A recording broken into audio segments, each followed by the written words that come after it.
السلام علیکم ورحمۃ اللہ وبرکاتہ۔ وحید مدنی چینل میں آپ کو خوش آمدید کہتے ہیں۔ الحمدللہ عز وجل، ہم تجوید و قرات کے تمام رولز کو فالو کرتے ہوئے لفظ بلفظ تلاوت قرآن مجید کر رہے تھے۔ آج انشاءاللہ عز وجل سورۃ المرسلات کی 29ویں سپارے سے آیت نمبر 30 سے آیت نمبر 37 تک ہم تلاوت قرآن مجید کریں گے۔ اس سے پہلے جتنے اسباق ہو چکے چینل کی پلے لسٹ میں آپ کو ترتیب وار مل جائیں گے۔ سٹارٹ کر لیتے ہیں آج کا سبق۔ بسم اللہ الرحمن الرحیم۔ انطلقوا، یہاں پہ جو ہے نون ساکن کی بات حروف اخفا میں سے ہے، یہاں پہ اخفا ہوگا اس لیے یہاں پہ اور نہ کریں گے۔ تو آگے اس کے اوپر جو مد منفصل ہے کیونکہ حمزہ دوسرے کلمے میں ہے۔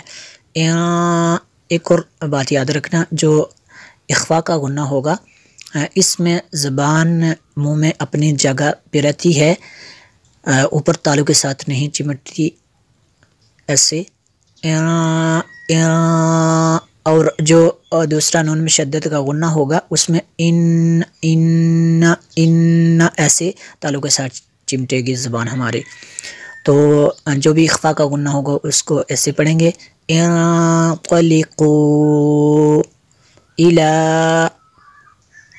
ظل،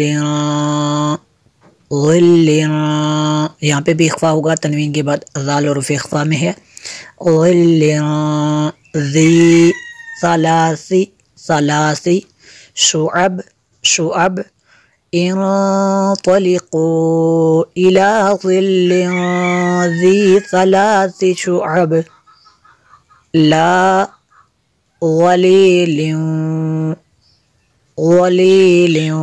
تنوین کے بعد واو حروف ارملون میں سے ہے، یہاں پہ ادغام ہوگا اس لیے یہاں پہ غنہ کریں گے۔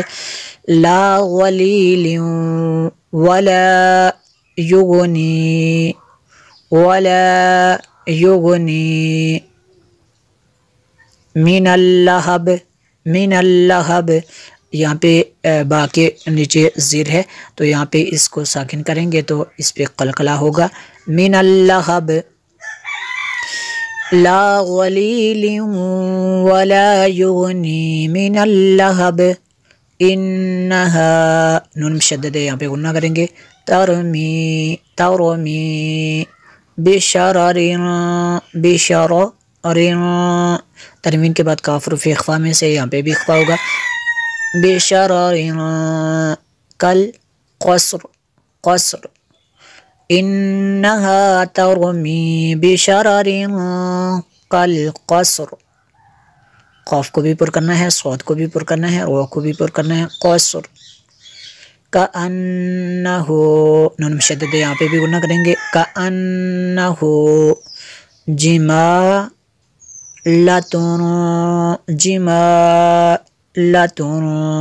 صفر،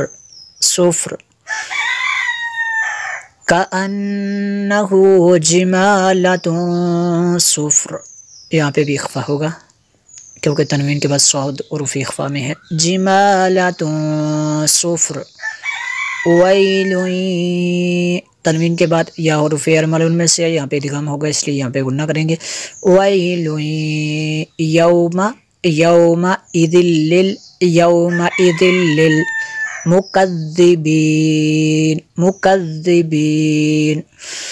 ویل یومئذ للمکذبین، ھذا یوم لا ینطقون، یہاں پہ بھی اخفا ہوگا، نون ساکن کے بعد تو حروف اخفا میں سے ہے۔ ھذا یوم لا ینطقون ولا یؤذن، حمزہ ساکنوں کو ہمیشہ جھٹکا دے کے پڑھتے ہیں۔ یؤذن لہم فیعتذی، ذال کو نرم کریں گے، فیعتذرون ولا یؤذن لہم فیعتذرون، ویل، یہاں پہ تنوین کے بعد یا حروف ارملون میں سے یہاں پہ ادغام ہوگا اس لیے یہاں پہ غنہ کریں گے۔ ویل یومئذ للمکذبین، ویل یومئذ للمکذبین۔ المكذبين.